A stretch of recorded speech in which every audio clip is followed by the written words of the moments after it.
To me, probably one of the biggest sources of hype in the last few years has been this idea that you don't need to go to college, that in fact college is a waste of time, that because tuition is so high, it's no longer worth your while, and that there are many other things that you should rather do instead of going to college. And not only that's hype, but it's potentially very harmful hype. To me, there's a whole set of hype, universities are over, which is just not true. The probability of getting a decent job in the United States has always been higher for a college grad than it has been for an associate's degree, than for a high school grad, than high school dropout. It's always been like that. The gap between those two categories is not shrinking, it's growing. The salaries expectations for those categories have always been like that. The gaps between those categories are not shrinking, the gaps are growing. So in fact, because of the way the economy has evolved, we need more people to complete successfully.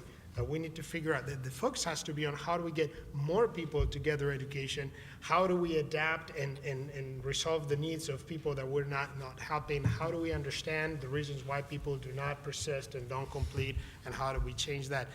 The whole discussion about, oh, you don't have to worry, is extremely harmful. I think from my perspective, I think the thing that kind of dominated the press for the last couple of years are things called MOOCs, massive open online courses. And kind of what that is the idea that you go to a website and there's a professor from Harvard or Stanford, and they'll teach you a course, and there's hundreds of thousands of people from all over the world that all sign up for it. And that if we do that, kind of to Dr. Cabrera's thing, that you don't need to be educated because you've got the best professors, and really the problem in the world is we just don't have enough good teachers teaching properly. For the past 2 years, a lot of educators and the government, they've been chasing the silver bullet, which is somehow we can all just put a couple courses online, there'll be 10 teachers in the United States, and we'll all learn in their pajamas and that'll work. Well, it doesn't work that way, because the problem and the challenge that makes higher ed institutions so important in schools is that it's not access to knowledge. Google's made access to knowledge easy. You look up anything. You're at the dinner party, you just get on your phone, you look up the information. That's not the problem.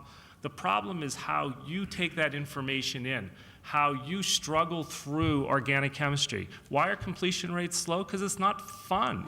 School's hard work. You got to do the homework. You got to learn things that are difficult. And so that's the role of institutions. So for me, MOOC it has a role. It's kind of really the evolution of publishing, but it really, in terms of revolutionary education, it's not the main event. The main event's still 100 million people every day getting educated, and if you don't go after the main event, you are not going to revolutionize education. Think about this. There are a lot of high schools, an enormous number of high schools in America, rural and city, that have 50% graduation rates. And this is an invisible crisis. Every now and then you see a story about it, but you don't really think about it much, and most Americans don't. And it's a disaster. If any other part of our government operated at this rate, if the bus showed up 50% of the time, if 50% of the drugs the FDA approved actually killed you, we'd go crazy. But a school fails 50% of the kids, and we sort of think that's somebody else's problem or whatever. Those are really big issues that we got to fix. Some of that 50% that never finished high school should go to college in a traditional manner or untraditional manner. But we have to start solving this problem there. And again, to the point I made earlier, it's easy to blame somebody else, that the family circumstances led to that child dropping out. Yeah, maybe, but that doesn't mean that we society can't fix it.